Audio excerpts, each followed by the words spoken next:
This is a slightly different video than you are probably used to, but I do hope that this is beneficial for a lot of you in a completely different way. As you are watching this now, you know me as Zoe. I write a blog and I'm on my Twitter a lot, and I like all things materialistic. But what you don't often see is a different side of me, which I will begin to explain in this video. That kind of makes it sound like I have some scary alter ego and at night I turn into a werewolf, or I am in fact a vampire or something really weird, but it's not of that nature, although that would be very cool. And it is a very personal video for me to sit down and talk to you about. I've never really addressed this issue in front of hundreds of thousands of people, but I'm going to pretend there are not hundreds of thousands of people watching right now. If this helps at least one of you watching this, just one of you, then it's totally worth it, and I'm 100% happy that I've managed to help. A lot of people get the assumption that because someone is able to sit here in front of a camera and speak for 10 to 20 minutes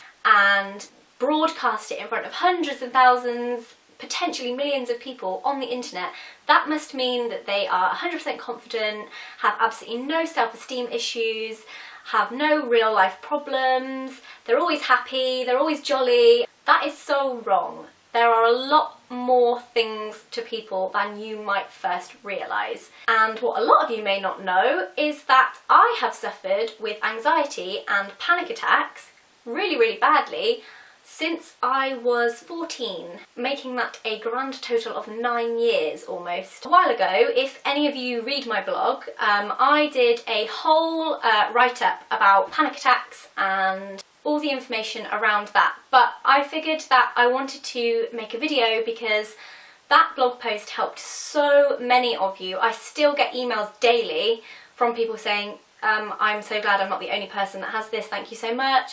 And it just made me think, although it's going to be absolutely terrifying to sit and talk about it out of my mouth rather than just typing, if my blog post helped people, then maybe if I did a video it might help people too. So I am going to sit here, regardless of the fact it makes me feel extremely uncomfortable and it's not something I really enjoy discussing with hundreds of thousands of people, but I'm going to do it anyway. If you are now sat here wondering what a panic attack is or what anxiety is, I will try and explain it the best way I can. I did explain it in a lot more detail and probably a lot more thoroughly on my blog, but I will try my best. I don't know exactly what triggered my panic attacks, although I have a rough idea that it may have had something to do with being at a party, being surrounded by a lot of drunk people. I didn't like being in the space. I wanted to get away and I just had a full-on panic attack. That was the first panic attack I'd ever had. It lasted from 11 PM at night until 5 AM in the morning in bursts. The thing with panic attacks is that they happen within 5 to 25 minutes. I think 25 minutes is literally the maximum amount of time that you can ever panic for, like full-on panic.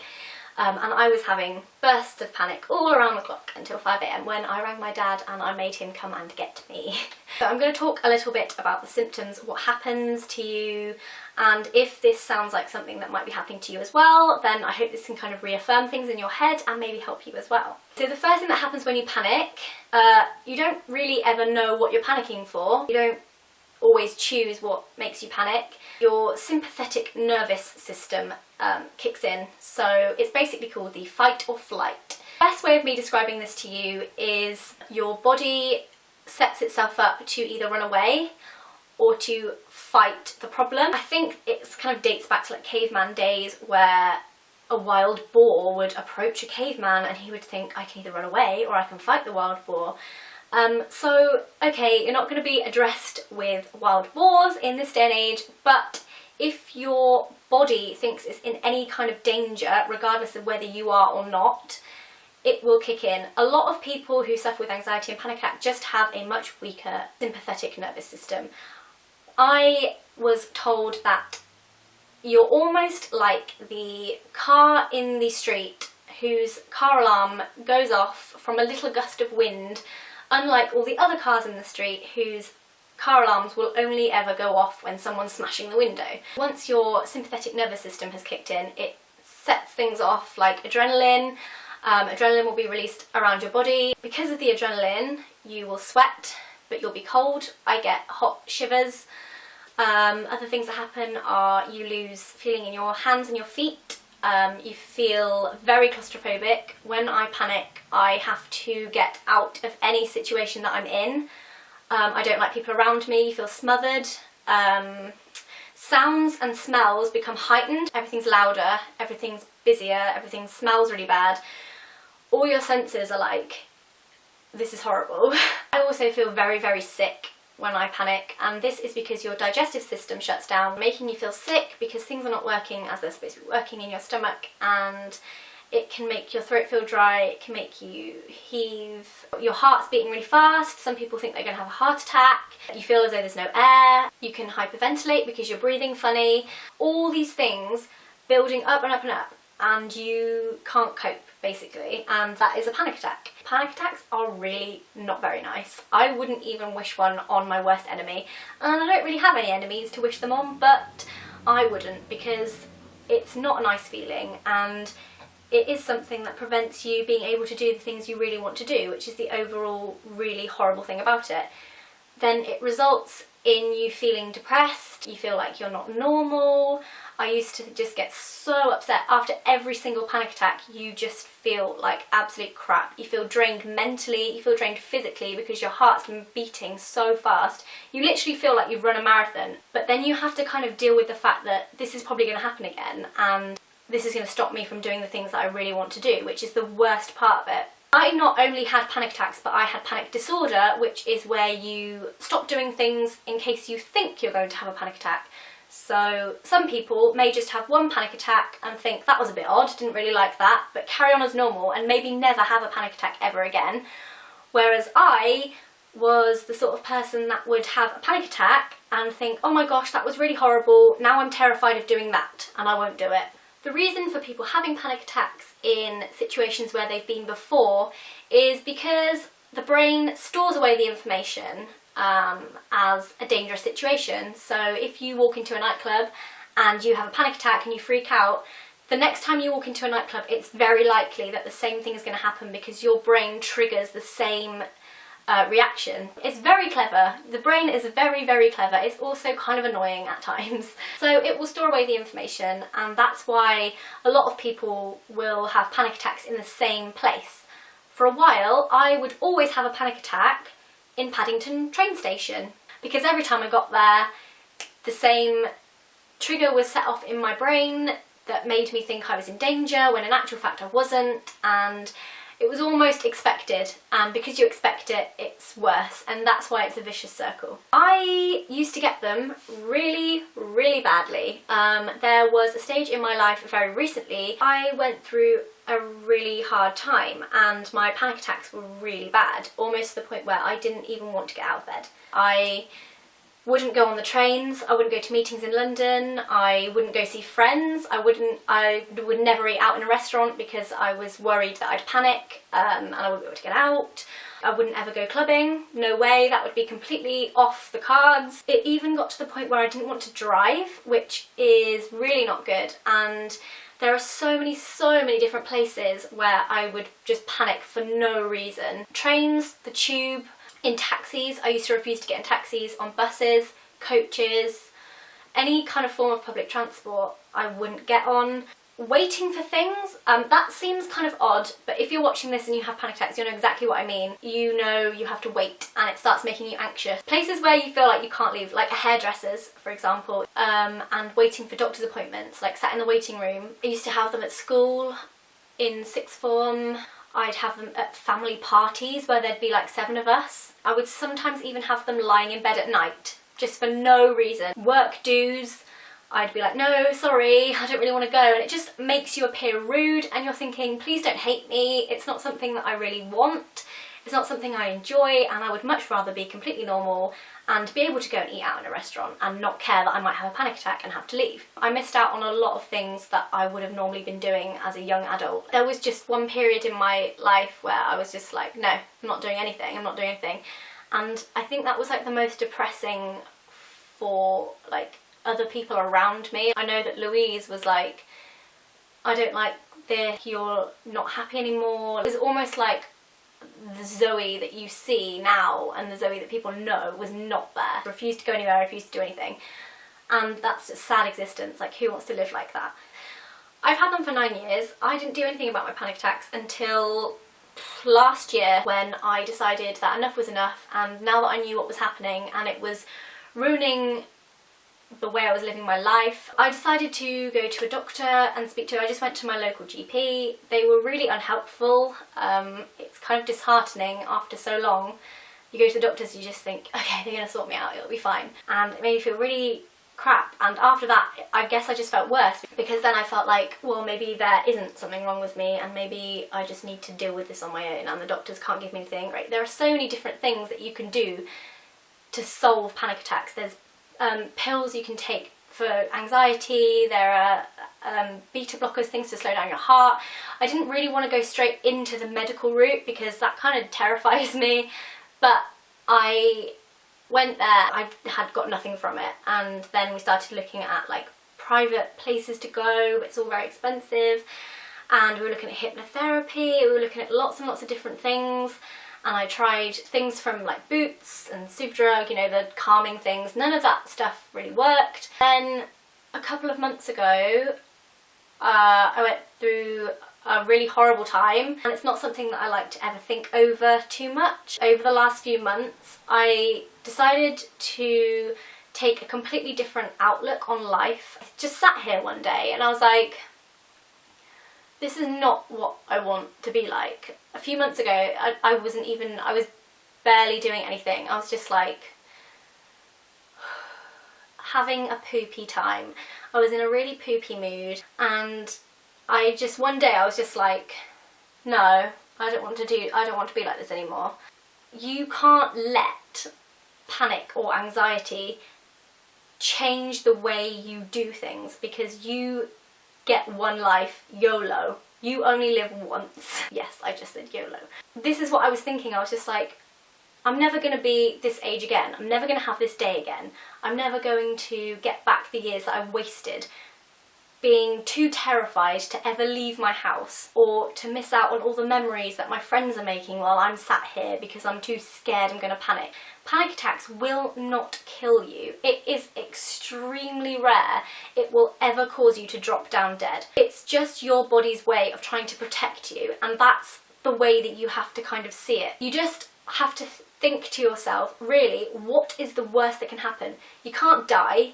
You're not going to cause the death of anybody else. There is nothing that can happen to you that is terrible. And this is the one thing you have to remind yourself. Don't set yourself time limits on anything. If you're an anxious person or you suffer with panic attacks, the best advice I can give you is never try and stick to a timed schedule for anything. It just maximises stress so much. If you think to yourself, yeah, okay, I'm going to meet my friend, but I'm going to do it when I want to do it. And it doesn't matter if it takes me all day, and it doesn't matter if I have to get off the train 6 times before I get there. Just do everything the way you want to do it at your own pace. It is a mental illness, and nobody likes to use the word mental illness, but it is, and it's not something that people choose to have. I didn't choose when I was 14 to decide to have panic attacks for 9 years and for it to ruin loads of opportunities for me. But that's just what happened, and you can either let it rule your life and let it make you miserable, or you can just think, no, I don't want to live my life like that anymore. You can either go and seek help professionally if you've not already, or just think the same thing as me. After I decided enough is enough and I'm not going to live like this anymore, I decided to say yes to things I would not normally say yes to, and it involved me making loads of new friends, going places I'd never been before. Just every opportunity that came at me in the last few months, I said yes to. If you decide to take the opportunities that you're given, you will get more out of life. There are so many people that suffer with anxiety, depression, panic attacks. The list is endless, and a lot of the time they're all connected somehow. 1 in 4 people will suffer with some form of mental illness. So I guess the point of this video is to let you guys know that you are not the only person that feels this way. If you're watching this and you've not left your house in like 2 months, please just remember that you will never get these 2 months back if you continue to let the anxiety and the panic take over your life, because that's exactly what it's doing. You literally need to bat it out, give it a punch, throw it away, karate chop it, whatever you want to do, just get rid of it. Some of you may think that's terrifying, there's no way I could ever contemplate just thinking of saying yes to any of the things that I'm terrified of. But if you do it slowly, like just do it how you're most comfortable doing it. You can either build up to the big scary things that you're scared of, or just go out and do it. 100%, I promise you, once you've done it and you've not panicked, you feel so much better and it builds your confidence and you just feel so much better about yourself. And the more you're building your confidence, the more you think, I can do it. If you're watching this and you know somebody that panics and you know someone that has anxiety but you don't suffer with it yourself, there are a few things I can advise to you if you don't know what to do, or you don't know what to say, or you don't know how to help. One of the main things is, please research it, because there's nothing worse than being with somebody that doesn't get it and that doesn't want to know. 110% it will make them feel so much worse, like so much worse. One of my biggest advice to you is, if you're standing with someone and they're having a panic attack, whether you know them or not, whether you can sympathise or not, please just stay quiet until they ask something of you. They're panicking and they don't need you to panic as well, and if they want something from you, they will ask you. That's what I like anyway. I don't know if everyone's the same, maybe some people do like being distracted, but I think it's just better to make it where you're there and to let them know that you're not going anywhere and that there's no pressure to be anywhere. And if they say, I want you to find me some ice, you run and find ice. And if they say, I want you to make me a chair, then you make a chair. Maybe not that extreme. Okay, so I'm coming to the end of my video now. I'm sorry I've rambled on for so long. I do hope this has helped some of you, and I guess the reason that I'm doing this is to just say, please don't let anything control your life. Be that a person, if there's a person in your life that's affecting your like mental health, or they're not helping the situation, be that your actual anxieties, be that things that you worry about every day, your panic attacks, your depression, anything, don't let it control you. And I know that is easy for me to say, but after suffering with it for 9 years and now being able to do things that I wish that I had done on my own without any help, then I know that maybe some of you watching this may feel exactly the same way after this video is finished. If you can switch off the negative thoughts surrounding any of those things, even if it's just for one day, then eventually you will start to grow confidence and your fears and anxieties and worry will soon fade, and you'll just be able to do all the things that you really want to do. I try and look at it as in, think of all the amazing things you could be doing or all the amazing things you could be missing out on, and you don't want to have to live your life thinking, what if I'd have gone to uni? Like, what if I had gone travelling around the world? What if I had just said yes to that guy that asked me out on a date but I said no because I was too scared? There are so many things that you could literally sit here and be like, what if? And you don't want to live your life thinking what if. There is a lot more to people than you might first realise, and sometimes life is hard for people, and I just hope that this video has either comforted you in the knowledge that someone else is going through the same thing, or has even helped you realise what you're experiencing is panic, or if it's helped you to help someone else, or if it's in fact helped you to stop panicking. That would be absolutely amazing. But please leave comments in the comment section below and reply to each other's comments. This is a good opportunity for people to write things out and for other people to reply and for people to get involved with each other and help each other. Please just at least try and say yes to one thing after watching this video, if not everything. And yeah, let me know. I will also leave the links to my blog posts below so you can go and read those. And that's it. So I'm sorry this was really deep, but I love you guys and thank you so much for watching my videos and for sticking with me. So yeah, have a nice rest of the day and bye!